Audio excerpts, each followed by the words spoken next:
നമസ്കാരം. പകൽ വാർത്ത ആരംഭിക്കുകയാണ്. ആദ്യം തലക്കെട്ടുകൾ. ട്രംപിനെ തള്ളി ഇറാൻ. വേണ്ടി വന്നാൽ നീണ്ട യുദ്ധത്തിനു തയ്യാർ. ഇതുവരെ ഉപയോഗിക്കാത്ത അത്യാധുനിക ആയുധങ്ങൾ കയ്യിലുണ്ടെന്നും അവകാശവാദം.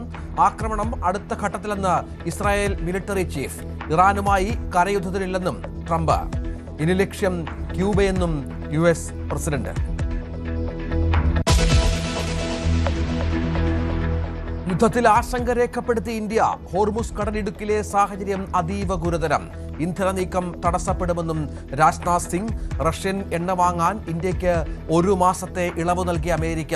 14 ലക്ഷം ബാരൽ ക്രൂഡ് ഓയിൽ ഉടനെത്തും. കേരളത്തിൽ പാചകവാതക ക്ഷാമത്തിന് സാധ്യത. വാണിജ്യ സിലിണ്ടറുകൾ ഫിൽ ചെയ്യുന്നത് നിർത്തി കമ്പനികൾ.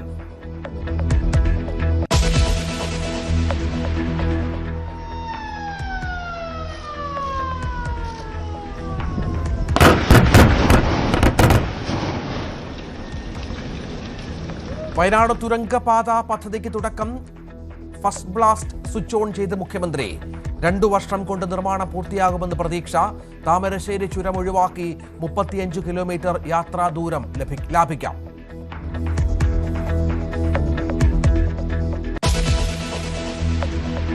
PK ശശിക്കെതിരെ CPM ജില്ലാ നേതാക്കൾ. വ്യക്തി അധിക്ഷേപത്തിൽ നിയമ നടപടിയെന്ന് EN സുരേഷ് ബാബു. തീവ്രത അളക്കാൻ UDF നേതാക്കളോട് CPM ജില്ലാ സെക്രട്ടറി G സുധാകരനെ അനുനയിപ്പിക്കാൻ ശ്രമം. വഴങ്ങാതെ സുധാകരൻ.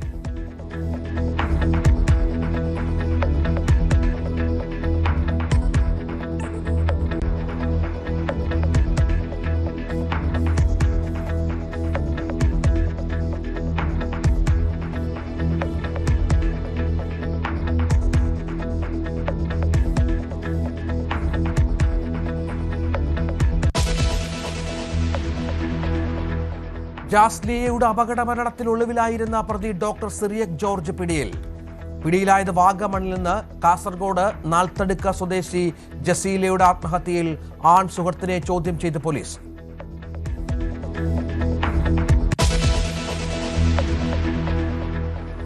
വിശദമായ വാർത്തകളിലേക്ക്. യുദ്ധം അതിരൂക്ഷം.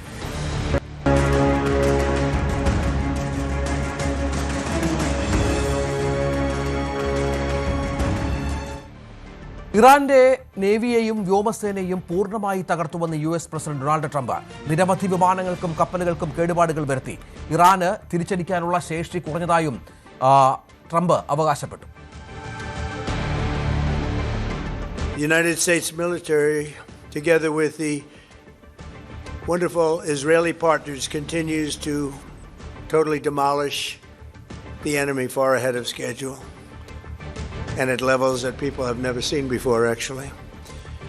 We're destroying more of Iran's missiles and drone capability every single hour, knocking them out like nobody thought was possible. Their navy is gone. 24 ships in 3 days. That's a lot of ships. Their anti-aircraft weapons are gone. So they have no air force. They have no air defense. All of their airplanes are gone. Their communications are gone. Missiles are gone. Launches are gone. About 60% and 64% respectively. Other than that, they're doing quite well. I said, what's left? But they're tough and they want to fight. And they're calling. They're saying, how do we make a deal? I said, you're being a little bit late. And we want to fight now more than they do. And I'm once again calling on all members of the Iranian Revolutionary Guard, the military and the police, to lay down their arms. They're only going to be killed. And now is the time to stand up for the Iranian people and help take back your country. You're going to have a chance after all these years to take back your country. Accept immunity. We'll give you immunity. And we'll be giving you really the right side of history, because that's what it is. So you'll be perfectly safe with total immunity, or you'll face absolutely guaranteed death, and I don't want to see that. അതേസമയം US president Donald ട്രംപിനെ തള്ളി Iran രംഗത്ത് വന്നു. വേണ്ടി വന്നാൽ നീണ്ട യുദ്ധത്തിന് തയ്യാറാണെന്നാണ് Islamic revolutionary guard കോപ്സിന്റെ അവകാശവാദം. ഇതുവരെ പുറത്തെടുക്കാത്ത അത്യാധുനിക ആയുധങ്ങൾ കൈവശമുണ്ടെന്നും അവകാശപ്പെട്ടു. അതേസമയം കരയുദ്ധം നടത്താനുള്ള ഇറാന്റെ വെല്ലുവിളി ട്രംപ് സ്വീകരിച്ചില്ല.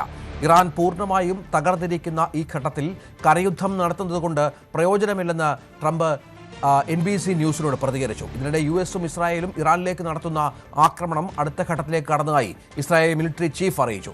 അജയ് സുധാ ബിജു ഏറ്റവും പുതിയ വിവരങ്ങൾ പങ്കുവെക്കും. അജയ്, അവകാശവാദങ്ങൾ ഒരുപാടുണ്ട്. നമുക്കറിയാം, അമേരിക്ക പറയുന്നു ഇറാനെ ഏതാണ്ട് പൂർണ്ണമായും തകർത്തു, ഇനിയൊന്നും ബാക്കിയില്ല. ഇറാൻ പറയുന്നു ഞങ്ങൾ യുദ്ധം എത്ര സമയം വേണമെങ്കിലും നീണ്ടു നിൽക്കാൻ തയ്യാറാണ്, ആ ഒരു സാഹചര്യം ഞങ്ങൾക്കുണ്ട് എന്ന് പറയുന്നു. ഇതിലാണ് യഥാർത്ഥത്തിൽ സംഭവിച്ചതെന്ന് നമുക്ക് വ്യക്തമല്ല. എങ്കിലും ഇപ്പോഴത്തെ ഏറ്റവും പുതിയ സാഹചര്യം എങ്ങനെയാണ്? രഞ്ജിത്ത്, ട്രംപിൻ്റെയും അതുപോലെ തന്നെ ഇറാൻ്റെ ഔദ്യോഗിക സേനാ വിഭാഗമായിട്ടുള്ള IRGCയുടെയും വാഗ്വാദങ്ങളാണ് ഇന്നത്തെ ദിവസത്തെ ഒരു പ്രധാനപ്പെട്ട സംഭവം എന്ന് പറയുന്നത്. അതായത് ട്രംപ് പറയുന്നത് ഇറാനെ ഏറെക്കുറെ തകർത്തു കഴിഞ്ഞു, അവരുടെ നേവൽ സംവിധാനങ്ങളും വ്യോമ പ്രതിരോധ സംവിധാനങ്ങളും പൂർണ്ണമായിട്ടും ഇല്ലാതാക്കി, അതുകൊണ്ട് തന്നെ ഇറാന് തിരിച്ചടിക്കാനുള്ള ശേഷി കുറഞ്ഞു വരുന്നതായിട്ട് ട്രംപ് അവകാശപ്പെടുന്നു. എന്നാൽ ഗൾഫ് മേഖലയിലും അതുപോലെ തന്നെ ഇസ്രായേലിലേക്കും ഇറാൻ ഇപ്പോഴും മിസൈൽ വർഷം നടത്തുന്നുണ്ട് എന്നതാണ് മറ്റൊരു യാഥാർത്ഥ്യം. ഇതിന് പിന്നാലെ IRGCയുടെ ഒരു പ്രതികരണം വരുന്നത് തങ്ങളുടെ പക്കൽ ഇനിയും പുറത്തെടുക്കാത്ത അത്യാധുനിക ആയുധങ്ങളുണ്ട്, അവ തങ്ങൾ പുറത്തെടുക്കും, ഇനിയും വേണ്ടി വന്നാൽ നാളുകളോളം നീണ്ടു നിൽക്കുന്ന ദീർഘകാല യുദ്ധത്തിനും തങ്ങൾ തയ്യാറാണ് എന്നതാണ് IRGC പുറത്തുവിട്ട ഒരു പ്രസ്താവന എന്ന് പറയുന്നത്. മാത്രമല്ല, ഇറാനിയൻ നാഷണൽ സെക്യൂരിറ്റി കൗൺസിലിന്റെ നേതാവായിട്ടുള്ള അലി ലാരിജാനിയും അതുപോലെ തന്നെ ഇറാന്റെ വിദേശകാര്യ മന്ത്രിയായിട്ടുള്ള അബ്ബാസ് എല്ലാം US-നെ വെല്ലുവിളിച്ചിരുന്നു, US കരയുദ്ധത്തിന് തയ്യാറാകണമെന്ന്. എന്നാൽ ഈ ഒരു കാര്യത്തെ പറ്റി ട്രംപിനോട് NBC ന്യൂസ് ചോദിച്ചിരുന്നു. ഇതിന് മറുപടിയായിട്ട് ട്രംപ് പറഞ്ഞത് ഇറാനിൽ കരയുദ്ധം നടത്തുന്നത് വെറുതെ സമയം വേസ്റ്റ് ചെയ്യുന്ന നടപടിയാണ്, ഈ കരയുദ്ധം നടത്തുന്നത് കൊണ്ട് കാര്യമില്ല, ഇറാൻ പൂർണ്ണമായിട്ടും തകർന്നിരിക്കുകയാണ്, ഈ സമയത്ത് ഇത്തരം ഒരു കരയുദ്ധത്തിൻ്റെ ആവശ്യമില്ല എന്നതാണ് ട്രംപ് പറഞ്ഞിട്ടുള്ള ഒരു കാര്യം. അതേസമയം നമ്മൾ മറ്റൊരു വസ്തുതകൾ നോക്കുകയാണെങ്കിൽ ഈ യുദ്ധം കാരണം US-ന് കനത്ത സാമ്പത്തിക നഷ്ടവും ഉണ്ടാക്കി വെച്ചിട്ടുണ്ട്. Centre for strategic and international സ്റ്റഡീസിൻ്റെ കണക്ക് പ്രകാരം ഈ യുദ്ധം ആദ്യ 100 മണിക്കൂറിൽ മൊത്തത്തിൽ ചെലവാക്കിയത് 34,000 കോടി രൂപയാണ്. അതായത് ഏതാണ്ട് $3 ബില്യൺ മുകളിലാണ് US ഡോളർ വെച്ച് നോക്കുകയാണെങ്കിൽ ഈ യുദ്ധത്തിന് ആദ്യ 100 മണിക്കൂറിൽ, അതായത് ആദ്യത്തെ ഒരു 4 ദിവസത്തിനകത്ത് മാത്രം US-ന് ചെലവായത്. ഇപ്പോൾ തന്നെ US കോൺഗ്രസിൽ ട്രംപിനെതിരെ നിരവധി വിമർശനങ്ങൾ വന്നിരുന്നു. എന്നാൽ ഇപ്പോൾ US സ്റ്റേറ്റ് ഓഫ് റെപ്രസെൻറ്റേറ്റീവ്സിലും അതിനു മുൻപേ സെനറ്റിലുമെല്ലാം ഇത് ട്രംപിനെതിരെ ഈ യുദ്ധം നിർത്താൻ വേണ്ടി വോട്ടെടുപ്പിന് വെച്ചപ്പോൾ ട്രംപ് നേരിയ ഭൂരിപക്ഷത്തിലെങ്കിലും വിജയിക്കുന്ന ഒരു സ്ഥിതിയാണ് വന്നത്. എന്നാൽ ഇത്ര കടുത്ത രീതിയിൽ ഈ സാമ്പത്തിക പ്രതിസന്ധി അത് US-നെ ബാധിക്കുന്ന സാഹചര്യത്തിലും അതുപോലെ തന്നെ ഈ കരയുദ്ധം തുടങ്ങിയാൽ അത് US-ന് കനത്ത രീതിയിലുള്ള തിരിച്ചടി ഉണ്ടാകാൻ സാധ്യതയുണ്ട് എന്നുള്ള വസ്തുത നിലനിൽക്കുകയും ഇനി ട്രംപിനെതിരെയുള്ള എതിർപ്പുകൾ അത് കൂടി വരാൻ സാധ്യതയുണ്ട്. റിപ്പബ്ലിക്കൻ പാർട്ടിയിൽ നിന്ന് തന്നെ വിമത സ്വരങ്ങൾ ഉയരാനും നല്ല രീതിയിലുള്ള സാധ്യതയുണ്ട്. അതിനിടെ ഇസ്രായേൽ ആർമി വ്യക്തമാക്കുന്ന ചില കാര്യങ്ങളെന്ന് പറയുന്നത് ടെഹ്റാനിലേക്കും ഇറാനിൽ മൊത്തത്തിലും ഇസ്രായേലിൻ്റെയും അമേരിക്കയുടെയും അടുത്ത ഘട്ട ആക്രമണങ്ങൾ അത് ആരംഭിച്ചതായിട്ടാണ് ഇസ്രായേൽ പറയുന്നത്. ടെഹ്റാനിൽ ഇതിനോടകം തന്നെ നിരവധി സ്ഫോടന ശബ്ദങ്ങൾ കേട്ടുകഴിഞ്ഞു.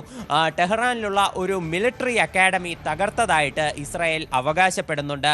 അതുപോലെ തന്നെ ഈ ടെഹ്റാനിൽ തന്നെയുള്ള ഒരു സ്പോർട്സ് കൗൺസിലിൻ്റെ കെട്ടിടം, sports complex തകർത്തതായിട്ടും വിവരമുണ്ട്.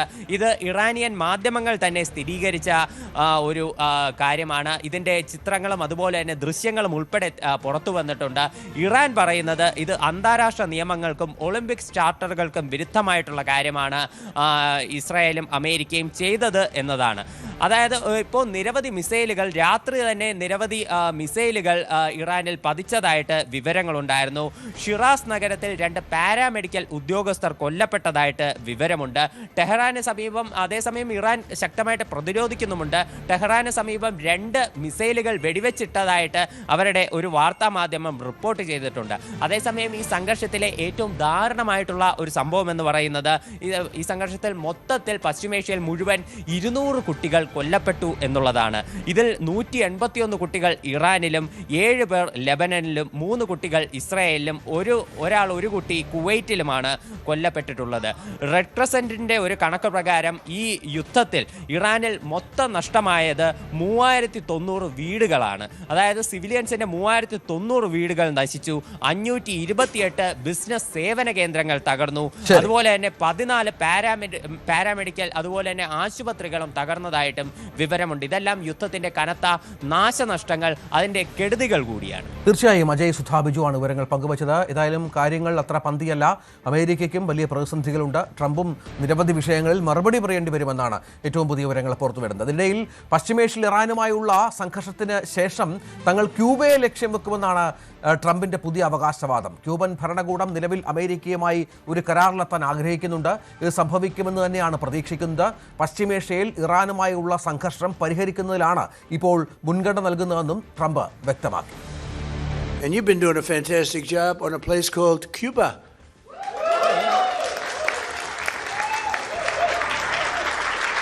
Right? And A-Rod came in before. I said, hey, do you want to come up to a little award? He's gone to plenty of award ceremonies. Thank you, A-Rod. Big fan. But what's happening with Cuba is amazing. And we think that we want to finish this one first, but that will be just a question of time before you and a lot of unbelievable people are going to be going back to Cuba. Hopefully not to stay. We want you back, and we don't want to lose you. We don't want to make it so nice that they stay. But some people probably do want to stay. They love Cuba so much. I hear it all the time. That was another one that wasn't supposed to happen. Venezuela is going great. It's been stabilized. We have a wonderful person as your president-elect, Delcy Rodriguez, and she and her staff have been doing a fantastic job working with us. We're taking out hundreds of millions of barrels of oil, and it's going to Houston and various other places where it's being refined, and we're sending them back far more money than they've made in many years, and actually very shortly it'll be more money than they've ever made. And Venezuela is working. So we've had a lot of countries in places that truly love, you would say football, I would say soccer.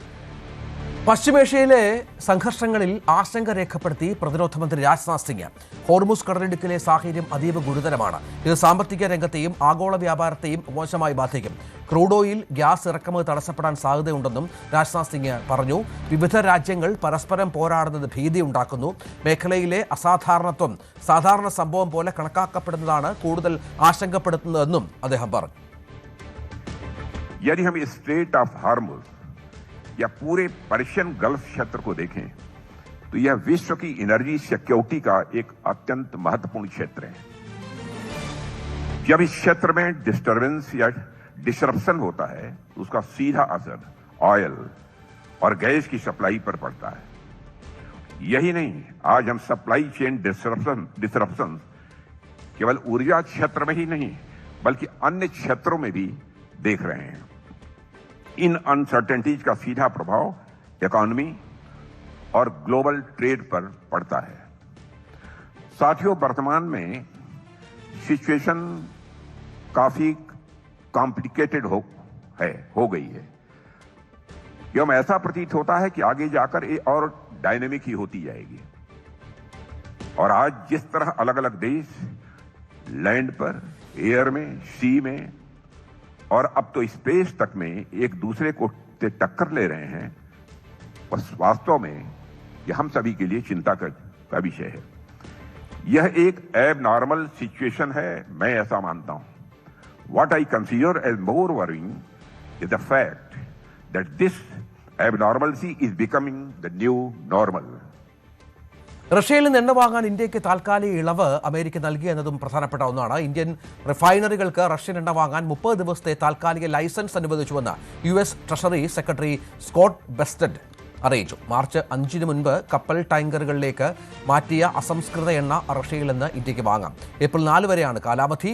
2 കപ്പലുകളിലായി 14 lakh barrel crude oil ഉടൻ ഇന്ത്യയിലെത്തും.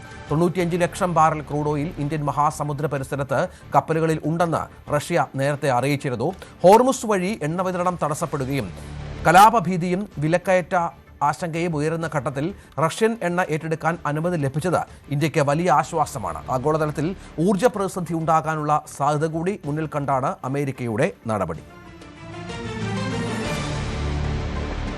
Iran US യുദ്ധം തുടരുന്നത് കേരളത്തിലും പാചകവാതക ക്ഷാമം ഉണ്ടാക്കുമെന്ന ആശങ്ക. വാണിജ്യ സിലിണ്ടറുകൾ ഫിൽ ചെയ്യുന്നത് കമ്പനികൾ നിർത്തി. വാണിജ്യ സിലിണ്ടറുകൾക്കായി വാഹനങ്ങൾ അയക്കേണ്ടെന്നാണ് ഡീലർമാർക്ക് നിർദ്ദേശം. പശ്ചിമേഷ്യയിലെ യുദ്ധ സാഹചര്യം കേരളത്തിലും ആശങ്കകൾ കൂട്ടുകയാണ്.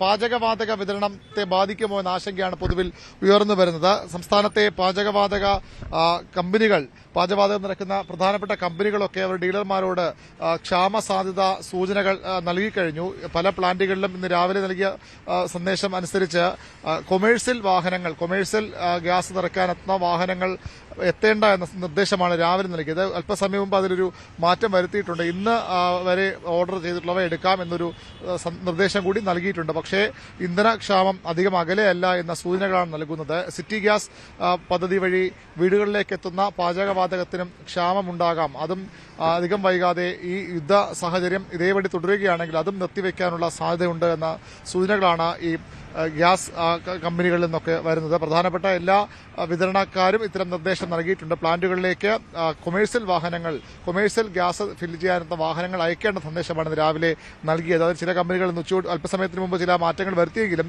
ഇത് വരും ദിവസങ്ങളിൽ കൂടുതൽ സ്ഥിതിഗതികൾ രൂക്ഷമാകാനിടയുണ്ട്. ഇപ്പോൾ വീട്ട് ആവശ്യങ്ങളിൽ, ഗാർഹിക ആവശ്യങ്ങൾക്കുള്ള പാചകവാതക വിതരണത്തെ ഇത് ആ രീതിയിൽ ഉടൻ ബാധിക്കുമെന്ന സൂചനകളില്ല. എങ്കിലും അതും അധികം വൈകാതെ യുദ്ധ സാഹചര്യം ഇതുപോലെ തുടരുകയാണെങ്കിൽ അന്താരാഷ്ട്ര തലത്തിൽ തന്നെ ഈ പാചകവാതക ഉൾപ്പെടെയുള്ള എണ്ണ നീക്കം തടസ്സപ്പെടുമെന്ന സൂചനകളുണ്ട്. കൊമേഴ്സ്യൽ ഗ്യാസിനെയാണ് ഈ ഘട്ടത്തിൽ, കൊമേഴ്സ്യൽ പാചകവാതകമാണ് ഈ ഘട്ടത്തിൽ ഒരു ആശങ്ക ഉയർത്തുന്നത്. പക്ഷേ വൈകാതെ മറ്റ് ഭാഗങ്ങളിലേക്ക് അത് മാറ്റിയേക്കാം. വാഹനങ്ങളിൽ ഇന്ധനം നിറയ്ക്കുന്ന, ഗ്യാസ് നിറയ്ക്കുന്ന നിരവധി വാഹനങ്ങൾ ഇപ്പോൾ CNG വാഹനങ്ങൾ നിരവധി സംസ്ഥാനത്ത് ഓടുന്നുണ്ട്.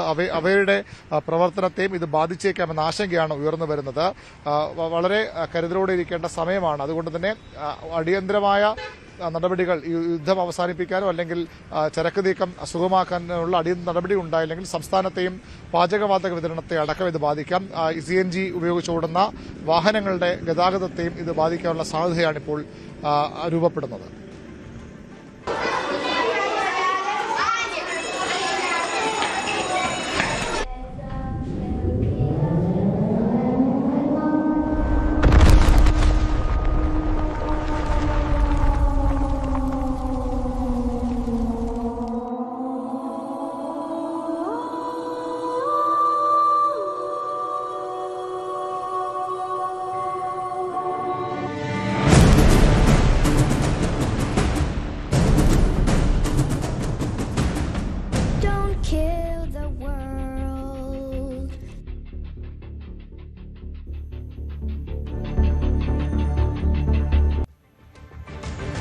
അങ്കമാലി മോർണിംഗ് സ്റ്റാർ കോളേജ് വിദ്യാർത്ഥിനി ജാസ്ലിയുടെ അപകട മരണത്തിൽ ഒളിവിലായിരുന്ന പ്രതി ഡോക്ടർ സിറിയക് ജോർജ് പിടിയിൽ. വാഗമണിൽ നിന്നാണ് ഡോക്ടർ സിറിയക് പിടിയിലായത്. ഒളിവിൽ കഴിയാൻ സഹായിച്ചതിന് സിറിയക്കിന്റെ പിതാവ് ജോർജ് മാത്യുവിനെ നേരത്തെ അറസ്റ്റ് ചെയ്തിരുന്നു. സിറിയക്കിന്റെ അറസ്റ്റ് വൈകിയതിൽ പോലീസിനെതിരെ മരിച്ച ജാസ്ലിയുടെ കുടുംബം രംഗത്തെത്തി.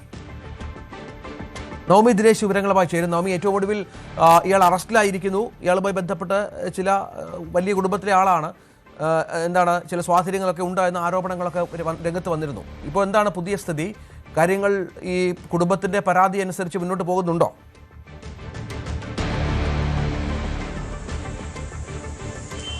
രഞ്ജിത്ത്, എന്തായാലും ഒരു രാഷ്ട്രീയ സമ്മർദ്ദവും അതോടൊപ്പം തന്നെ പോലീസ് സ്റ്റേഷനിലേക്കുള്ള മാർച്ചും പ്രതിഷേധവും ഒക്കെ കണക്കിലെടുത്ത് തന്നെയാണ് പോലീസ് അതിവേഗത്തിൽ പ്രതിയിലേക്ക് എത്തിയിരിക്കുന്നത്.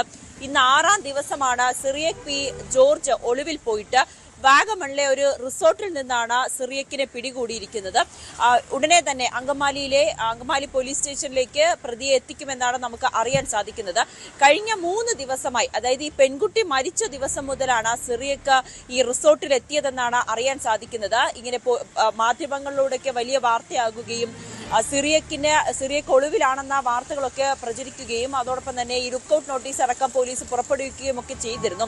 ഈ ഒരു സാഹചര്യത്തിലാണ് ഈ റിസോർട്ടിന്റെ സമീപത്തുള്ളവർക്ക് ചില സംശയം തോന്നുകയും ഉടനെ പോലീസിനെ വിവരം അറിയിക്കുകയും ചെയ്തു. പോലീസ് നടത്തിയ പരിശോധനയിലാണ് സിറിയക്ക് പിടിയിലാകുന്നത്. ഈ സിറിയക്കിന്റെ തന്റെ സുഹൃത്തിന്റെ ഒരു റിസോർട്ട് ആണ് എന്നാണ് നമുക്ക് മനസ്സിലാകുന്നത്. എന്തായാലും റിസോർട്ടിൽ നിന്നും വാഗമൺ പോലീസ് പ്രതിയെ പിടികൂടിയിട്ടുണ്ട്. ഉടനെ തന്നെ അങ്കമാലി പോലീസിന് കൈമാറുകയും ചെയ്യും.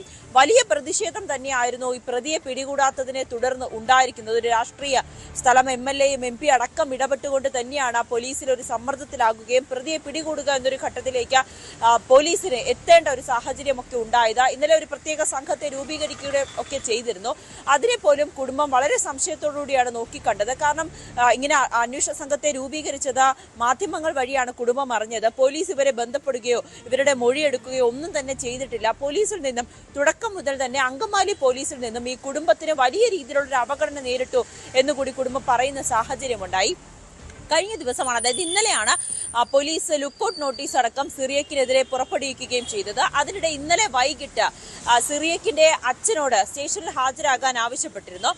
ഇതിനെ തുടർന്ന് ജോർജ് മാത്യു സ്റ്റേഷനിലെത്തുകയും ഇന്നലെ രാത്രി ചോദ്യം ചെയ്തു. ഇന്ന് രാവിലെയോടുകൂടി അച്ഛന്റെ അറസ്റ്റ് അടക്കം രേഖപ്പെടുത്തുകയും ചെയ്തു. പോലീസ് പറയുന്നത് തുടക്കത്തിൽ, അതായത് ഈ വാഹനാപകടം നടത്തിയതിനു ശേഷം സിറിയക്കിനെ ഒളിവിൽ താമസിപ്പിക്കുന്നതിന് വേണ്ടി ഒളിവിൽ താമസിക്കാൻ സൗകര്യം ഒരുക്കി കൊടുത്തത് അച്ഛൻ ജോർജ് മാത്യു ആണെന്ന് പോലീസിന് മനസ്സിലായി. ജോർജ് മാത്യുവിന്റെ ഫോൺ രേഖകൾ അടക്കം ഫോണിലെ ചില സന്ദേശങ്ങൾ, ഫോൺ വിളികൾ ഇതെല്ലാം പരിശോധിച്ചതിൽ നിന്നും പോലീസിന് സിറിയക്ക് എവിടെയുണ്ട് എന്നതിന്റെ ഒരു കൃത്യമായിട്ടുള്ള ഒരു ചെറിയ സൂചനയൊക്കെ ലഭിക്കുകയും ചെയ്തിരുന്നു. അതിനെ തുടർന്നാണ് അച്ഛന്റെ അറസ്റ്റ് പോലീസ് രേഖപ്പെടുത്തിയത്. ഉച്ചയോടുകൂടി അച്ഛനെ കോടതിയിൽ ഹാജരാക്കുമെന്നാണ് നമുക്ക് അറിയാൻ സാധിക്കുന്നത്. എന്തായാലും സിറിയക്കിനെയും വളരെ വേഗത്തിൽ തന്നെ പിടികൂടി. അതും 6ാം ദിവസമാണ് പിടികൂടിയതെങ്കിൽ പോലും ഈ ഒരു കൃത്യമായി ഇത് വാർത്തകളടക്കം വരികയും പോലീസിനെതിരെ രൂക്ഷ വിമർശനമൊക്കെ ഉന്നയിക്കുന്ന സാഹചര്യത്തിൽ തന്നെയാണ് സിറിയക്കിനെ പിടികൂടുന്ന ഘട്ടത്തിലേക്ക് പോലീസ് കടന്നിരിക്കുന്നത്. എന്തായാലും ഇനി അങ്കമാലി പോലീസ് സ്റ്റേഷനിലേക്ക് എത്തിക്കും.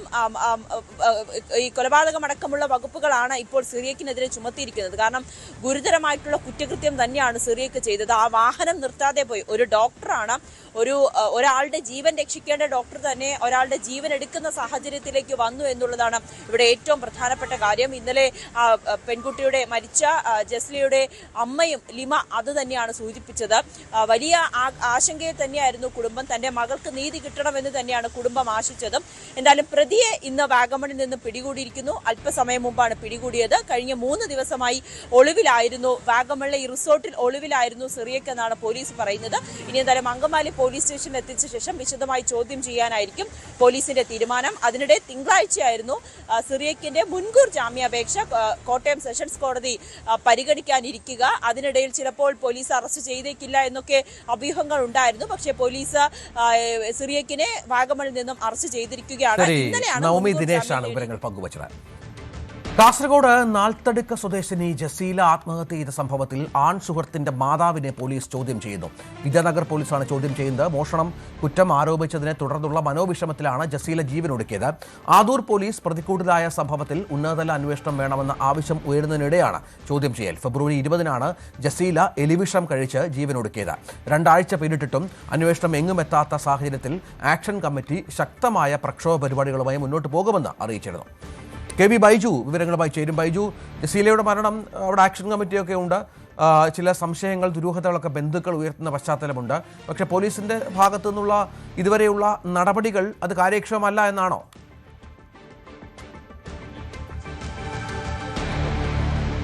തീർച്ചയായും രഞ്ജിത്തെ, പോലീസിന്റെ അനാസ്ഥയുടെ മറ്റൊരു ഉദാഹരണമായി മാറുകയാണ് കാസർഗോഡ് ജില്ലയിലെ നാൽത്തടുക്കയിലെ ജസീലയുടെ ആത്മഹത്യയുമായി ബന്ധപ്പെട്ട ഈ ഒരു കേസ്. അതായത് ഇന്നത്തേക്ക് 15 ദിവസമായിരിക്കുന്നു ജസീല ജീവനൊടുക്കിയിട്ട്.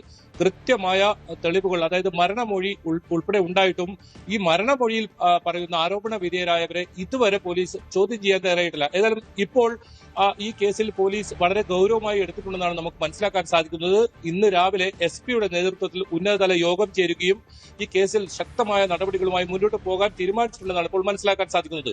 എന്തായാലും ഇപ്പോൾ ഈ ആൺ സുഹൃത്തിന്റെ മാതാവിനെയാണ് വിശദമായി ചോദ്യം ചെയ്യുന്നത്. 10 മണിക്ക് ആരംഭിച്ച ചോദ്യം ചെയ്യൽ ഇപ്പോഴും വിദ്യാനഗർ പോലീസ് സ്റ്റേഷനിൽ തുടരുന്നുണ്ട്. ഇവരുടെ മൊബൈൽ ഫോൺ ഉൾപ്പെടെ പോലീസ് പിടിച്ചെടുത്തിട്ടുണ്ട്. എന്തായാലും നിർണായക ഘട്ടത്തിലേക്ക് ജസീലയുടെ കേസ് മാറുന്നു എന്ന് വേണം പറയാൻ. ഇതിൽ മനുഷ്യാവകാശ കമ്മീഷൻ സ്വമേധയാ കേസെടുത്തിട്ടുണ്ട്. അതിന്റെ ഒരാഴ്ചയായിരുന്നു വിശദമായ റിപ്പോർട്ട് സമർപ്പിക്കാൻ ആവശ്യപ്പെട്ടിട്ടുള്ളത്. ആ ദിവസം കൂടി ഇപ്പോൾ എത്തിയിരിക്കുന്നു. അങ്ങനെ പോലീസിനെ സംബന്ധിച്ചിടത്തോളം വലിയ സമ്മർദ്ദത്തിലായിരിക്കുന്നു. ആക്ഷൻ കമ്മിറ്റി സജീവമായി വരുന്നു. നഗരസഭാ അധ്യക്ഷ കൂടി, കാസർഗോഡ് നഗരസഭാ അധ്യക്ഷ പോലുള്ള ആളുകൾ വരെ ഇതിൽ വലിയ പ്രതിഷേധമായി രംഗത്തെത്തുന്നു. പോലീസിന്റെ അനാസ്ഥ ചൂണ്ടിക്കാട്ടി രംഗത്ത് വരുന്ന സാഹചര്യമൊക്കെ ഉണ്ട്. അതുകൊണ്ട് തന്നെ പോലീസ് ഇപ്പോൾ വളരെ ഗൗരവത്തിലെടുത്തു എന്ന് വേണം മനസ്സിലാക്കാൻ. എന്തായാലും ഇന്ന് ഇത് സംബന്ധിച്ച ഇന്ന് വൈകിട്ടാകുമ്പോഴേക്കും ഇതിൽ കൃത്യമായ ഒരു ഉത്തരവുണ്ടാകുമെന്നാണ് പോലീസ് പറയുന്നത്. അങ്ങനെയെങ്കിൽ ഈ ചോദ്യം ചെയ്യൽ വളരെ നിർണായകമായിരിക്കും. ജസീല എന്തിനാണ് ജീവനൊടുക്കിയത്?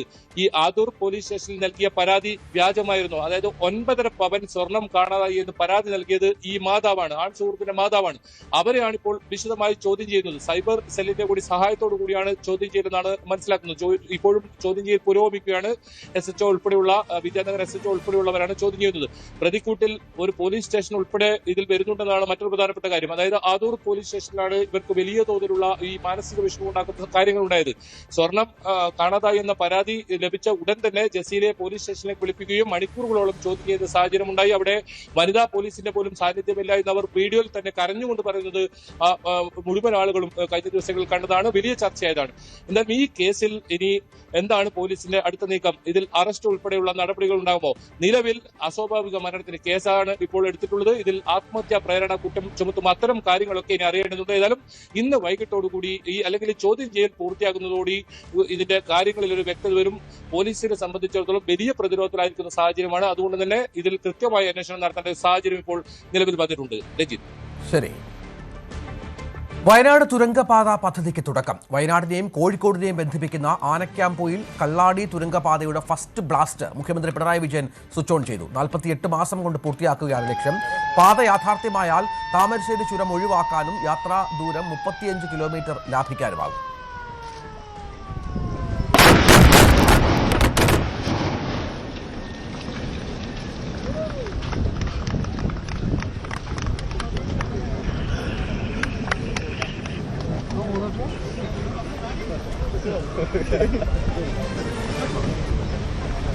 മലബാറിന്റെ വികസന രംഗത്ത് ഏറ്റവും വലിയ കുതിപ്പ് നൽകുന്ന പദ്ധതി എന്ന രീതിയിലാണ് തുരങ്കപാതയെ വിശേഷിപ്പിക്കപ്പെടുന്നത്. മുഖ്യമന്ത്രി പിണറായി വിജയനാണ് ഇതിന്റെ ബ്ലാസ്റ്റിംഗ് കർമ്മം നിർവഹിച്ചത്. ആദ്യ 3 സൈറണുകൾ മുഴങ്ങി. സൈറണുകൾക്ക് തൊട്ടു പിന്നാലെയാണ് മുഖ്യമന്ത്രി സ്വിച്ച് ഓൺ കർമ്മം നിർവഹിക്കുകയും ഒപ്പം ഇതേ സമയത്ത് തന്നെ ഇവിടെ നിന്നും 200 മീറ്റർ അപ്പുറയുള്ള ബ്ലാസ്റ്റിംഗ് സൈറ്റിൽ പാറയുടെ തുരക്കൽ ഔദ്യോഗികമായി ആരംഭിക്കുകയും ചെയ്തിരിക്കുന്നത്. വലിയ ശബ്ദത്തോടുകൂടിയുള്ള പാറ കഷ്ണങ്ങൾ പുറത്തേക്ക് പൊട്ടിത്തെറിക്കുന്ന കാഴ്ചയാണ് കാണാൻ കഴിഞ്ഞിരിക്കുന്നത്. എന്തായാലും നിർമ്മാണ പ്രവർത്തനങ്ങൾക്ക് ഔദ്യോഗികമായ തുടക്കം ആയിരിക്കുന്നു.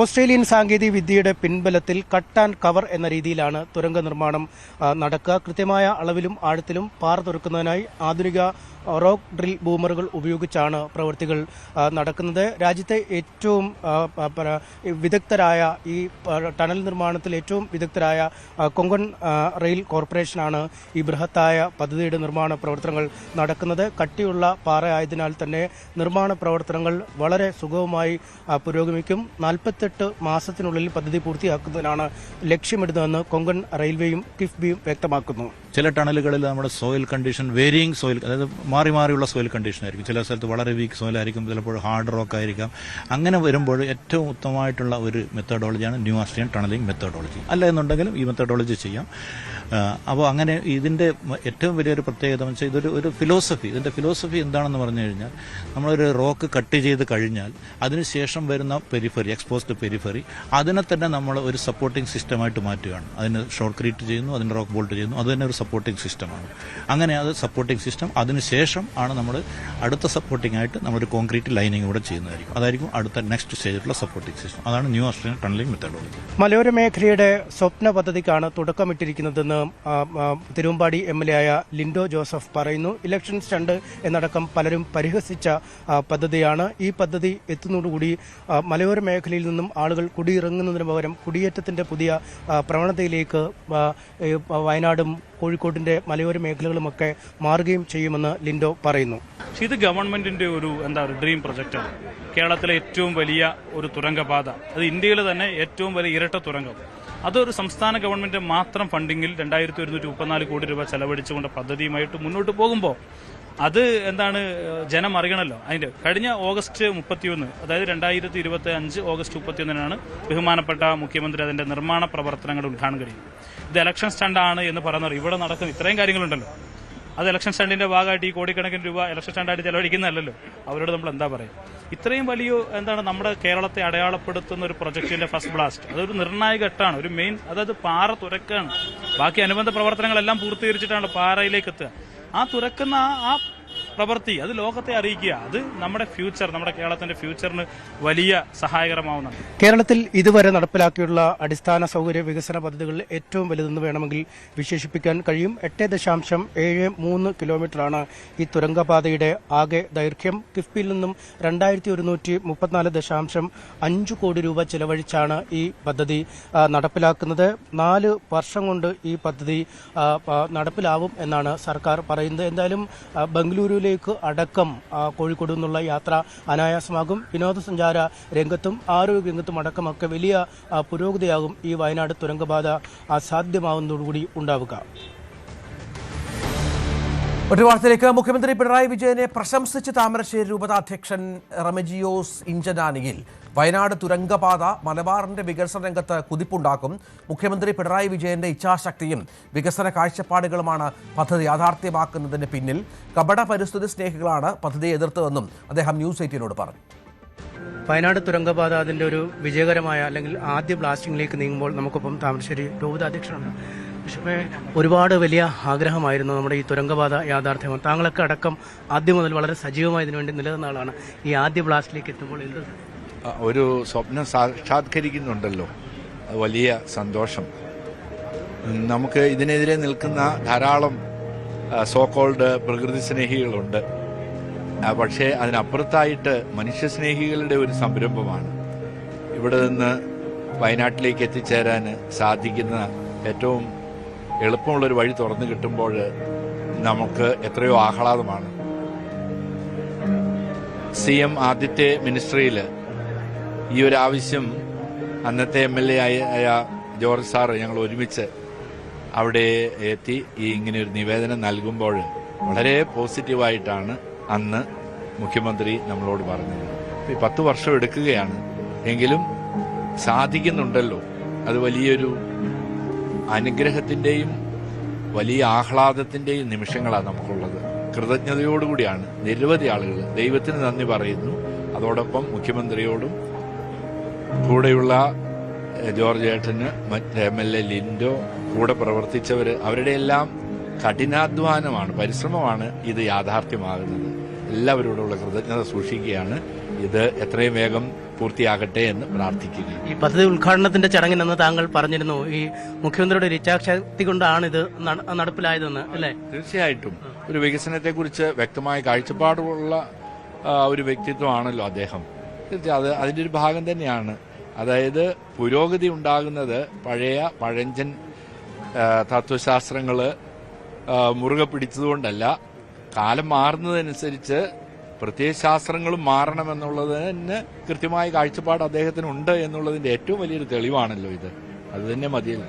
ഈ ആളുകൾ അന്ന് ഇലക്ഷൻ സ്റ്റണ്ടാണെന്നൊക്കെ പറഞ്ഞിരുന്നു. പക്ഷേ ഇപ്പോൾ ഇത് ബ്ലാസ്റ്റിലേക്ക് കടന്നാൽ 48 മാസം അല്ലെ, അവര് കൊങ്കൺ റെയിൽവേ ആണ് ഏറ്റവും വിശ്വാസയോഗ്യമായ ഒരു ഏജൻസിയാണ് ഇത് ചെയ്യുന്നത്. എന്തായാലും അതുകൊണ്ട് തന്നെ ഇത് നടപ്പിലാകുന്ന കാര്യത്തിൽ യാതൊരു സംശയവും ഇനിയും താങ്കളടക്കമുള്ളവർക്കില്ല, അല്ലേ? തീർച്ചയായിട്ടും സംശയം ആദ്യം മുതലേ ഉണ്ടായിരുന്നു. ആദ്യത്തെ ഇതിന്റെ സർവേയുടെ പ്രോജക്റ്റ് തിരുവാമ്പാടിയിൽ ഉദ്ഘാടനം ചെയ്തപ്പോൾ കളിയാക്കിയവരുണ്ട്. ഇതിന്റെ പ്രോജക്റ്റ് കളിയാക്കും. നമുക്കൊരു സാധ്യതകളുള്ളത് പ്രയോജനപ്പെടുത്താമല്ലോ. അതുതന്നെയാണ് ഇവിടെയുമുള്ളത്. നമുക്ക് സാധ്യതയുണ്ടല്ലോ. നാം എന്തിനാ ഒരുപക്ഷെ അതിന്റെ മുന്നോട്ടുള്ള പ്രവർത്തനങ്ങൾ എങ്ങനെയാണെന്ന് നമുക്ക് അറിഞ്ഞുകൂടാ. എല്ലാം ദൈവത്തിനെ അറിയാൻ പാടുള്ളൂ.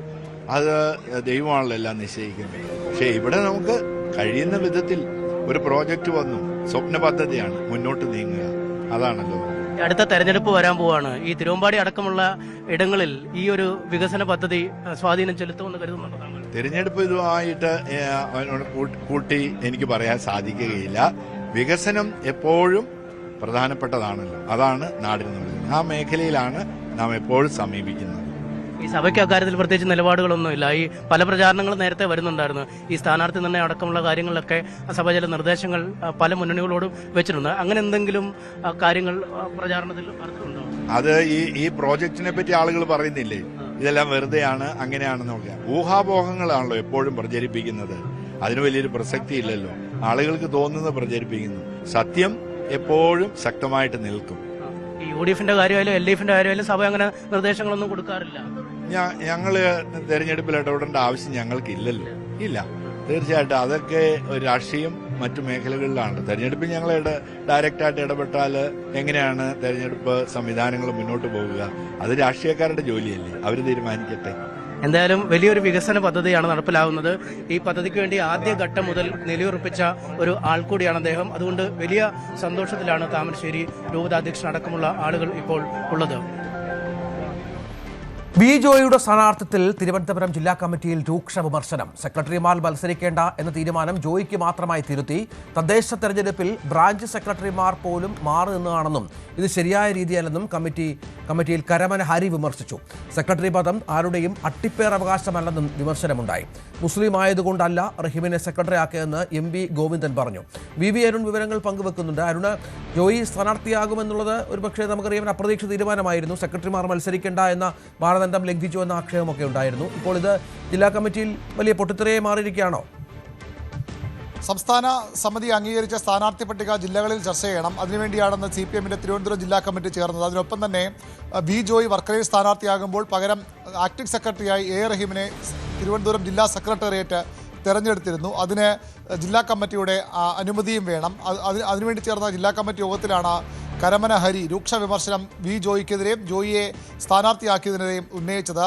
ഹരി പ്രധാനമായും പറഞ്ഞത് തദ്ദേശ തെരഞ്ഞെടുപ്പിൽ സെക്രട്ടറിമാർ മാറി നിൽക്കണം. അവിടെ ബ്രാഞ്ച് സെക്രട്ടറിമാർ മുതൽ ജില്ലാ സെക്രട്ടറിമാർ വരെയുള്ളവർ പലരും മാറി നിന്നു. ഏരിയ സെക്രട്ടറിമാർ വരെയുള്ളവർ പലരും മാറി നിന്നു. ലോക്കൽ കമ്മിറ്റി സെക്രട്ടറിമാർക്ക് മാറി നിൽക്കേണ്ടി വന്നു. പക്ഷേ ഇവിടെ ആ തീരുമാനമെടുത്ത കമ്മിറ്റിയിലെത്തുമ്പോൾ ജോയിയെ മത്സരിപ്പിക്കാൻ തീരുമാനമെടുക്കുക. അതായത് ജോയി ജില്ലാ സെക്രട്ടറി പദത്തിലിരുന്നു കൊണ്ട് വീണ്ടും മത്സരിക്കുന്നു. നേരത്തെ വർക്കലയിൽ സമാനമായി വി ജോയി മത്സരിച്ചിരുന്നു. അതിന് പിന്നാലെ അന്ന് ജില്ലാ സെക്രട്ടറി സ്ഥാനത്ത് തൽക്കാലത്തേക്ക് മാറി നിന്നു. പിന്നീട് ഇപ്പോൾ നിയമസഭാ തെരഞ്ഞെടുപ്പ് വരുമ്പോഴും മറ്റാരെയും മത്സരിപ്പിക്കാനില്ലേ? എത്രയോ പ്രവർത്തകർ താഴെ മുതൽ പ്രവർത്തിച്ചു വരുന്നുണ്ട്. അങ്ങനെ ഒരാളെ എന്തുകൊണ്ട് പരിഗണിച്ചില്ല? എന്തിന് ജോയിയെ തന്നെ പരിഗണിച്ചു എന്ന ചോദ്യമാണ് കരമന ഹരി ഉന്നയിച്ചത്. സെക്രട്ടറി പദം ആരുടെയും അട്ടിപ്പേർ അവകാശമല്ലെന്ന് കൂടി കരമന ഹരി പറഞ്ഞു. അദ്ദേഹം ഒരു കാര്യം കൂടി വ്യക്തമാക്കിയത് A റഹീമിനെ ജില്ലാ സെക്രട്ടറി ആക്കിയത് സെക്രട്ടറി സുബൽ നൽകിയത് നന്നായി. അതിന് കാരണമായി അദ്ദേഹം ചൂണ്ടിക്കാട്ടിയത് തിരുവനന്തപുരത്തെ CPMന്റെ സ്ഥാനാർത്ഥി പട്ടികയിൽ മുസ്ലിം സമുദായത്തിൽ നിന്ന് ആരുമില്ല. റഹീം വരുമ്പോൾ സ്വാഭാവികമായും അത് കോമ്പൻസേറ്റ് ചെയ്യാൻ കഴിയും. ഇതിന് നേരത്തെ ഈ ജോയിയെ സ്ഥാനാർത്ഥിയാക്കിയതിന് മറുപടി വരാതിരുന്ന MV ഗോവിന്ദൻ സംസ്ഥാന സെക്രട്ടറി ഈ വിമർശനത്തിന് അല്ലെങ്കിൽ ഈ അഭിനന്ദനത്തിന് മറുപടി നൽകി. അതായത് റഹീമിനെ സെക്രട്ടറി ആക്കിയത് മുസ്ലിം ആയതുകൊണ്ടല്ല, അങ്ങനെ ആർക്കും വേണ്ടി സംവരണം ചെയ്തിട്ടുള്ളതല്ല CPMന്റെ സെക്രട്ടറി പദം. മുസ്ലിമോ ഹിന്ദുവോ ക്രിസ്ത്യാനോ നോക്കിയല്ല സെക്രട്ടറിയെ തിരഞ്ഞെടുക്കുന്നത്. സംസ്ഥാന സമിതിയിൽ നിന്ന് പിന്നീട് ഒഴിവുള്ള 2 പേർ റഹീമും TN സീമയുമാണ്. തിരഞ്ഞെടുപ്പാണ്. ഓടി നടന്ന് പണിയെടുക്കുന്ന ഒരാളെ സെക്രട്ടറി ആക്കിയെന്ന് മാത്രമാണ്. അതിനപ്പുറത്തേക്ക് അതിൽ സാമുദായികമായോ മതപരമായോ പരിവേഷം നൽകേണ്ട എന്ന ഒരു മറുപടി കൂടി MV ഗോവിന്ദൻ നൽകി. പക്ഷേ ജോയിയെ എന്തിനെ സെക്രട്ടറി ആക്കി, സെക്രട്ടറി സ്ഥാനത്ത് മാറ്റി വർക്കലെ മത്സരിപ്പിക്കുന്ന ചോദ്യത്തിന് കൃത്യമായ മറുപടി അദ്ദേഹം പറഞ്ഞില്ല. അദ്ദേഹം ഒരു കാര്യം പറഞ്ഞു പോയത് മറ്റാരും മത്സരിക്കാനില്ല ഇവിടെ നിന്ന്, അതുകൊണ്ടാണ് ഈ 10 പേരെയും തിരുവനന്തപുരത്ത് 10 പേരെയും സ്ഥാനാർത്ഥിയാക്കേണ്ടി വന്നതെന്ന് കൂടി MV ഗോവിന്ദൻ ജില്ലാ കമ്മിറ്റി യോഗത്തിൽ വ്യക്തമാക്കി. രഞ്ജിത്ത്, VV അരുൺ വിവരങ്ങൾ പങ്കുവച്ചു. CPM കേന്ദ്ര കമ്മിറ്റി അംഗം CS സുജാതയുമായുള്ള കൂടിക്കാഴ്ചയ്ക്കിടയിലും പ്രതിഷേധം തുടർന്ന G സുധാകരൻ. പാർട്ടി മെമ്പർഷിപ്പ് പുതുക്കണമെന്ന ആവശ്യം സുധാകരൻ നിരാകരിച്ചു. പലകുറി അപമാനിതനായപ്പോൾ എവിടെയായിരുന്നുവെന്ന് സുധാകരൻ ചോദിച്ചുവെന്നാണ് അറിവ്. ശരണ്യ സ്നേഹൻ വിവരങ്ങൾ പങ്കുവെക്കും. ശരണ്യ, സുധാകരൻ 2 കൽപ്പിച്ചാണോ? തുടർച്ചയായുള്ള അനുനയ നീക്കങ്ങൾക്ക് വഴങ്ങുന്നില്ല എന്നുള്ളത് എന്തിൻ്റെ സൂചനയാണ്? മറ്റെന്തെങ്കിലും കാര്യങ്ങൾ മനസ്സ് തുറക്കുന്നുണ്ടോ നേതാവ്?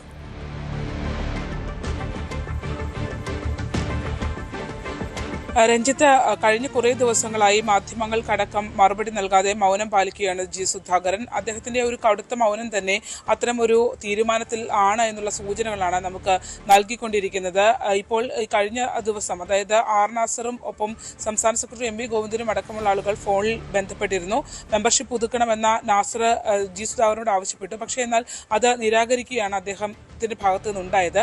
അതിനുശേഷം MABB അടക്കമുള്ള ആളുകൾ അദ്ദേഹത്തെ അനുനയിപ്പിക്കുന്നുണ്ട് എന്ന് പറയുമ്പോഴും മറ്റ് ആരും തന്നെ, അതായത് MABB അടക്കമുള്ള നേതാക്കന്മാരും തന്നെ അദ്ദേഹവുമായി നേരിട്ട് ഫോണിലോ മറ്റോ സംസാരിച്ചിട്ടുണ്ടായിരുന്നില്ല. ഇന്നിപ്പോൾ കേന്ദ്ര കമ്മിറ്റി അംഗവും ആയ CS സുജാതയും ഒപ്പം തന്നെ അദ്ദേഹത്തിന്റെ ബന്ധു കൂടിയായ ജില്ലാ സെക്രട്ടറി അംഗം N ഹരിശങ്കറുമാണ് വീട്ടിലെത്തി കണ്ടത്. പക്ഷേ അതിനകത്ത് ഈ ഒരു വിഷയത്തിനകത്ത് ജി സുധാകരൻ കടുത്ത നിലപാടിൽ തന്നെയാണ് എന്നുള്ളതാണ്. മെമ്പർഷിപ്പ് പുതുക്കണമെന്ന ആവശ്യം നിരാകരിച്ചു എന്നുള്ളതാണ് നമുക്ക് ലഭ്യമാകുന്ന, അവരുടെ അഭ്യർത്ഥന നിരാകരിച്ചു എന്നുള്ളതാണ് നമുക്ക് ലഭ്യമാകുന്ന വിവരം. മാത്രമല്ല ഇതിനു മുൻപ് ഓരോ വട്ടവും അപമാനിക്കപ്പെട്ടപ്പോൾ എവിടെയായിരുന്നു, താൻ ഈ വിഷയങ്ങൾ ചൂണ്ടിക്കാട്ടിയപ്പോൾ എവിടെയായിരുന്നു എന്നുള്ള മറു ചോദ്യം കൂടി സുധാകരൻ ഉന്നയിച്ചു. കൂടുതൽ മറുപടികൾ പറയാൻ തയ്യാറായില്ല, അല്ലെങ്കിൽ കൂടുതൽ വിവരങ്ങൾ പങ്കുവെക്കാനോ അവരോട് സംസാരിക്കാനോ തയ്യാറായില്ല എന്നുള്ള വിവരമാണ്. അതായത് കടുത്ത പ്രതിഷേധത്തിൽ തന്നെയാണ് ജി സുധാകരൻ എന്നുള്ള സൂചനകളാണ് നമുക്ക് ലഭ്യമായിക്കൊണ്ടിരിക്കുന്നത്. അദ്ദേഹം ആ ഒരു സാഹചര്യത്തിൽ തന്നെ തുടരുകയാണ്. അതുകൊണ്ട് തന്നെയാണ് സാധാരണഗതിയിൽ മാധ്യമപ്രവർത്തകരോട് പ്രതികരിക്കുന്ന, വെട്ടിത്തുറന്ന് പറയുന്ന ഒരാളാണ് ജി സുധാകരൻ. പക്ഷേ അതിനും കൂട്ടാക്കുന്നില്ല, പുറത്തേക്ക് ഇറങ്ങി പ്രതികരിക്കുന്നില്ല എന്ന് പറയാൻ പോലും അദ്ദേഹം പുറത്തേക്ക് വരുന്നില്ല. ആ രീതിയിലുള്ള ഒരു ശൈലിയിലാണ് ഈ വിഷയം പോകുന്നത്. അതായത് സാധാരണ നമ്മൾ കാണാത്ത രീതിയിലുള്ള ഒരു പ്രതിഷേധത്തിലേക്ക് അദ്ദേഹം പോകുന്നു എന്നുള്ളതാണ്. അത് അദ്ദേഹത്തിന്റെ ഒരു കടുത്ത നിലപാടിനെ തന്നെയാണ് സൂചിപ്പിക്കുന്നത്. രഞ്ജിത്ത്, ശരണ്യ വിവരങ്ങൾ പങ്കുവച്ചു.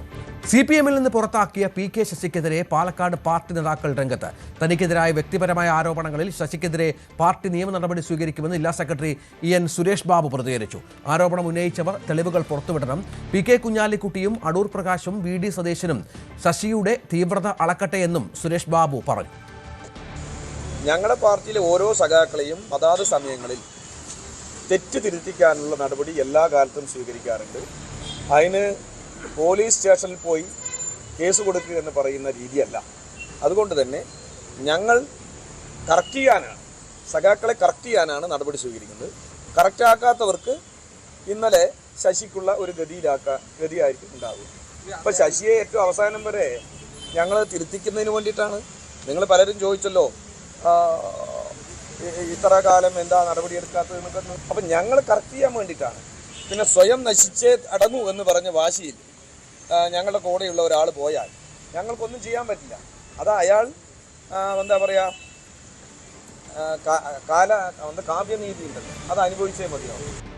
പാർട്ടിയിൽ ഇത്ര ലാളനയും പിന്തുണയും അവസരവും കിട്ടിയ മറ്റൊരു നേതാവ് ജില്ലയിൽ ഉണ്ടായിട്ടില്ലെന്നും അമിതമായ ലാളന കൊണ്ടാകും പാർട്ടിക്കെതിരെ തിരിഞ്ഞതെന്നുമായിരുന്നു NN കൃഷ്ണദാസിന്റെ വിമർശനം. ഏറ്റവും കൂടുതൽ അവസരങ്ങൾ കൊടുത്ത ഈ ജില്ലയിലെ നേതാക്കളിൽ ഒരാൾ PK ശശിയാണ്. ഇത്രയധികം ലാളനയും പിന്തുണയും പ്രോത്സാഹനവും പാർട്ടിയിൽ നിന്ന് കിട്ടിയ മറ്റേതെങ്കിലും ഒരു നേതാവ് ഈ ജില്ലയിൽ ഉണ്ടാവും എന്ന് ഞാൻ കരുതുന്നില്ല. പക്ഷേ ശശിക്ക് ശശിയുടെ പരാതികളുണ്ടാവും. പാർട്ടിക്ക് പാർട്ടിയുടെ രീതിയും സമ്പ്രദായവും അനുസരിച്ച് പ്രവർത്തിക്കാൻ പറ്റും. കമ്മ്യൂണിസ്റ്റ് പാർട്ടി വളരെ അവധാനതയോടുകൂടിയാണ് ഇത്തരം കാര്യങ്ങളിലൊക്കെ സമീപിച്ചത്. അപ്പോൾ വീണ്ടും ഞാനതാ പറയണം, ഇത്ര അധികം പിന്തുണയിൽ ആളനി പാർട്ടി നേതൃത്വത്തിൽ നിന്ന് കിട്ടിയിട്ടുള്ള ഒരു നേതാവ് ഈ ജില്ലയിൽ ഉണ്ടാവില്ല. അമിതമായ ലാളിന് കിട്ടിയതുകൊണ്ടായിരിക്കും ഒരു പക്ഷേ ശശി പിന്നീട് പാർട്ടിക്കെതിരായി മാറാൻ ഇടവന്നത് എന്ന് കരുതേണ്ടി വരും. ഇത്ര അധികം ലാളിന് കിട്ടിയ ഒരു നേതാവ് പാലക്കാട് ജില്ലയിൽ. ശശി പുറത്തായതോടെ സ്ത്രീകൾക്ക് ധൈര്യമായി പാർട്ടി ഓഫീസിലേക്ക് വരാമെന്നായിരുന്നു മണ്ണാർക്കാട് ഏരിയ സെക്രട്ടറി NK നാരായണൻകുട്ടിയുടെ പ്രതികരണം. മണ്ണാർക്കാട് ഏരിയ കമ്മിറ്റി ഓഫീസിൽ ഈ PK ശശി എന്നൊരു വ്യക്തി ഉള്ളത് കൊണ്ട് മാത്രം തറവാട്ടിൽ പറഞ്ഞ ഒറ്റ സ്ത്രീകൾ ഇതിനകത്തേക്ക് കാലുകുത്തില്ല. പേടിയാണ്, ഭയാണ്. എത്ര വനിതകൾ, അവരെല്ലാം ലോക്കൽ കമ്മിറ്റികൾ വർക്ക് ചെയ്യും. മണ്ണാർക്കാട്ടേക്ക് ഒരു പരിപാടിക്ക് പോകാൻ പറഞ്ഞ ഒറ്റ സ്ത്രീകൾ പോവില്ല. ഈ ഇവിടെയുള്ള ആളുകളുടെ സ്വഭാവം അതായതുകൊണ്ടാണല്ലോ, മുൻകാല അനുഭവങ്ങളുണ്ട്. ഇനി അവർക്കൊക്കെ ധൈര്യസമേതം ഈ ഓഫീസിലേക്ക് കടന്നു വരാനുള്ള സാഹചര്യമാണ് ഇന്ന് ഒരുങ്ങിയിട്ടുള്ളത്. അതുകൊണ്ട് ഞങ്ങൾ ഏറെ സന്തോഷവാന്മാരാണ്. വലിയ സംതൃപ്തി ഞങ്ങൾക്കുണ്ട്, ആവേശം ഞങ്ങൾക്കുണ്ട്. വരും കാലങ്ങളിൽ മണ്ണാർക്കാട്ട് CPIM-ന്റെ പ്രവർത്തനത്തിൽ അത് ബോധ്യപ്പെടും പൊതുസമൂഹത്തിന്. ശശി വിഭാഗീയതയുടെ നേതാവെന്ന് Sreekrishnapuram area secretary K Jayadevan വിമർശിച്ചപ്പോൾ പാർട്ടി ഓഫീസ് ഫണ്ട് തട്ടിപ്പിലും സഹകരണ ബാങ്കിലെ വഴിവിട്ട നിയമനങ്ങളുടെ പേരിലുമാണ് ശശിക്കെതിരെ നടപടിയെടുത്തതെന്നായിരുന്നു ഡിവൈഎഫ്ഐ ജില്ലാ സെക്രട്ടറി KC റിയാസുദ്ദീന്റെ ആരോപണം. PK ശശിയെ CPM-ൽ നിന്ന് പുറത്താക്കിയത് പടക്കം പൊട്ടിച്ചും മധുരം വിതരണം ചെയ്തുമായിരുന്നു മണ്ണാർക്കാട്ടെ CPM പ്രവർത്തകർ ആഘോഷിച്ചത്.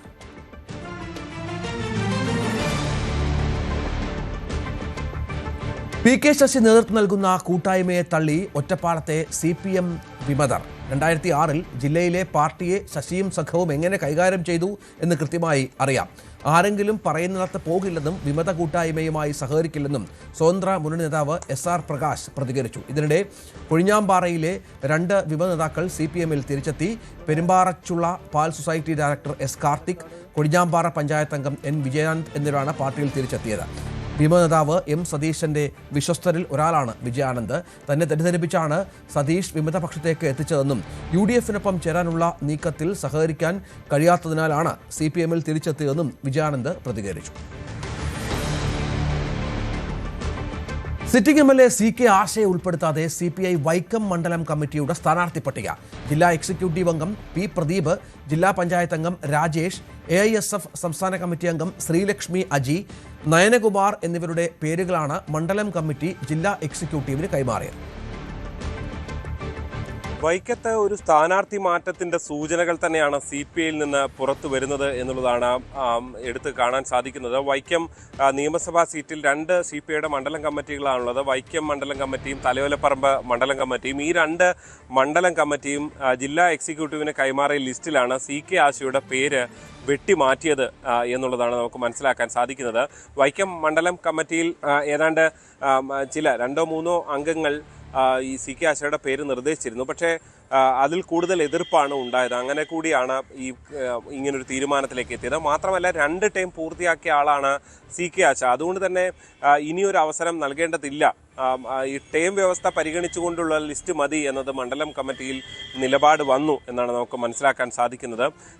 ഇവിടെ മറ്റ് പുതുമുഖങ്ങൾ അടക്കമുള്ളവരുടെ പേരാണ് കഴിഞ്ഞ തവണ തന്നെ ഉയർന്നു കേട്ട P പ്രദീപിൻ്റെ പേരാണ് പ്രധാനമായി ഉയർന്നത്. P പ്രദീപ് ജില്ലാ എക്സിക്യൂട്ടീവ് അംഗം കൂടിയാണ് CPI-യിൽ. ഒരുപക്ഷെ CK ആശ അല്ലെങ്കിൽ ഈ P പ്രദീപ് സ്ഥാനാർത്ഥിയാകുമെന്ന വിവരം നേരത്തെ തന്നെ പുറത്തു വന്നിരുന്നതാണ്. ഇത് കൂടാതെ വൈക്കം ഡിവിഷനിലെ ജില്ലാ പഞ്ചായത്ത് മെമ്പർ രാജേഷിൻ്റെ പേരും ഉയർന്നു വന്നിട്ടുണ്ട്.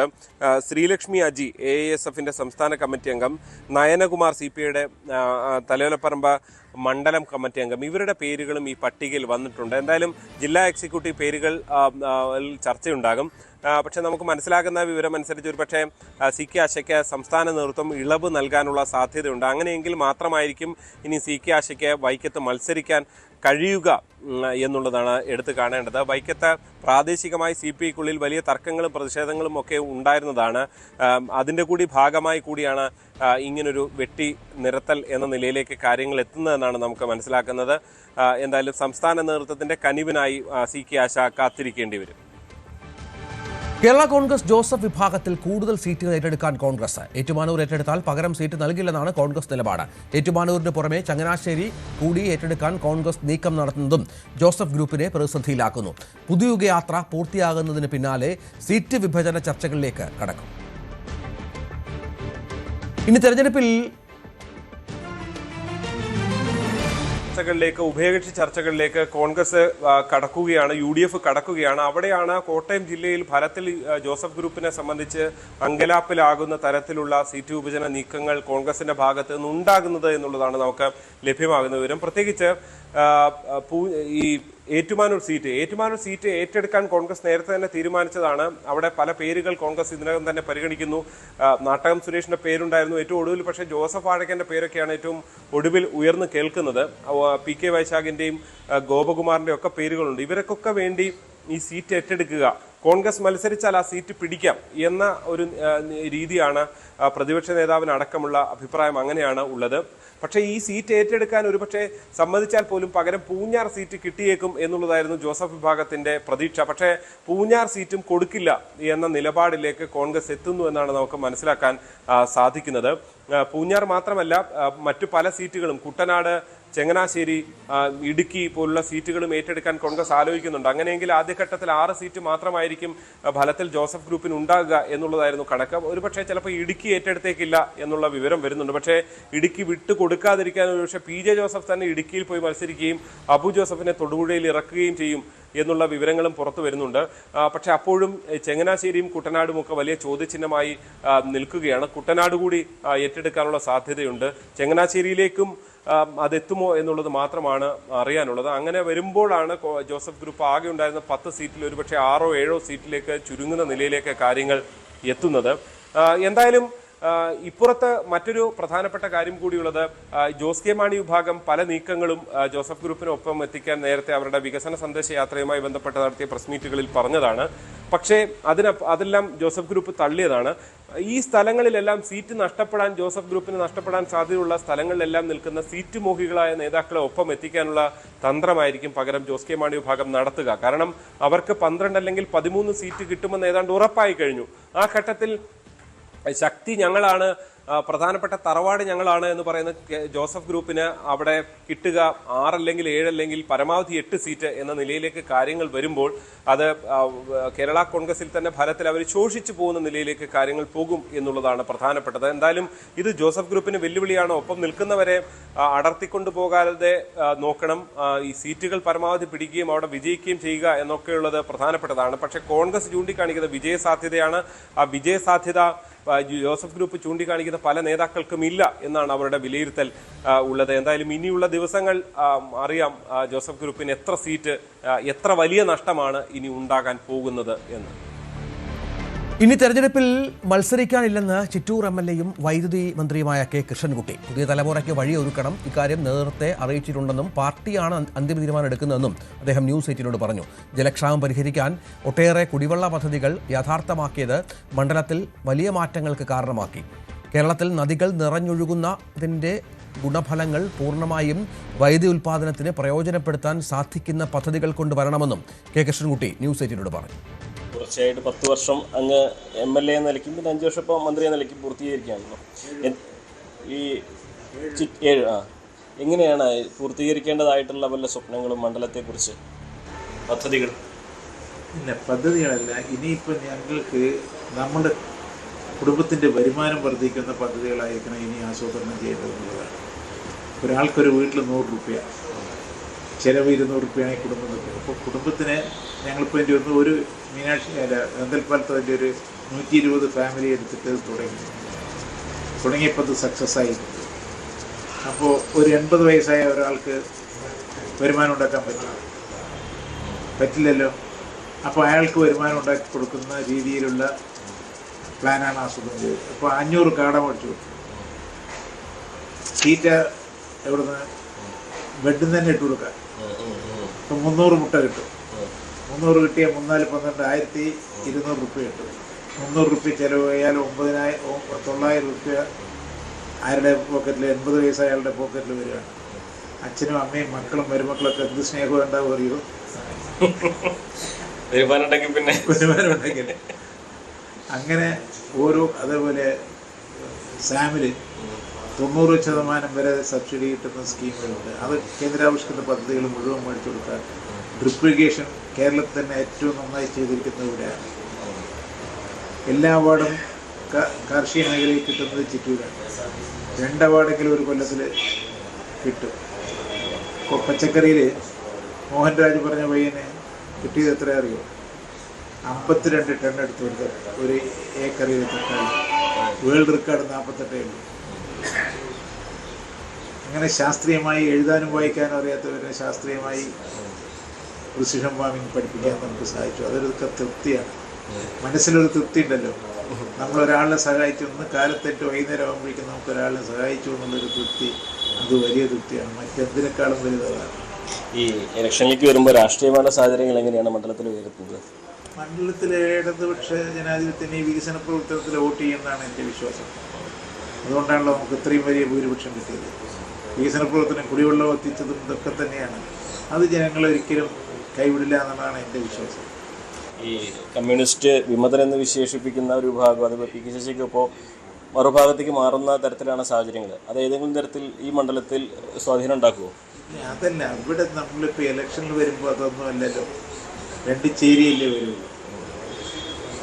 ചേരിയിൽ അതൊന്നും വലിയ, എന്നാലും അതൊരു ദുഃഖമുള്ള കാര്യമാണ്.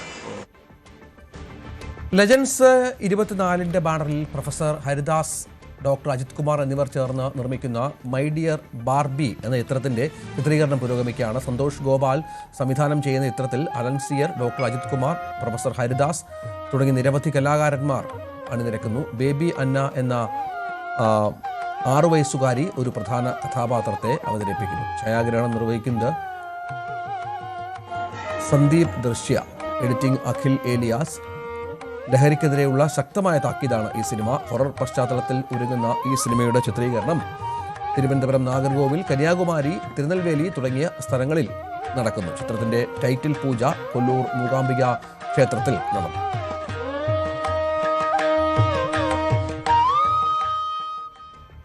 ഇനി സ്വർണം വെള്ളി നിരക്കുകൾ.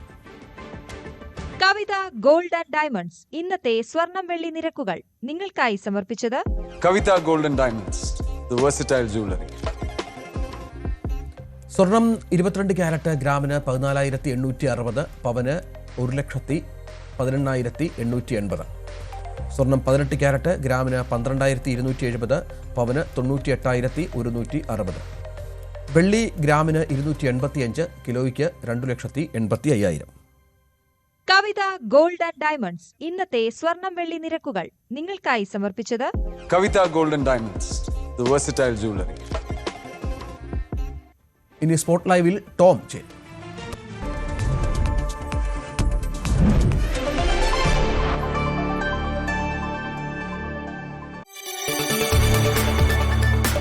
കൂടുതൽ വാർത്തകൾക്ക് news 18 Keralam YouTube channel subscribe ചെയ്യുക.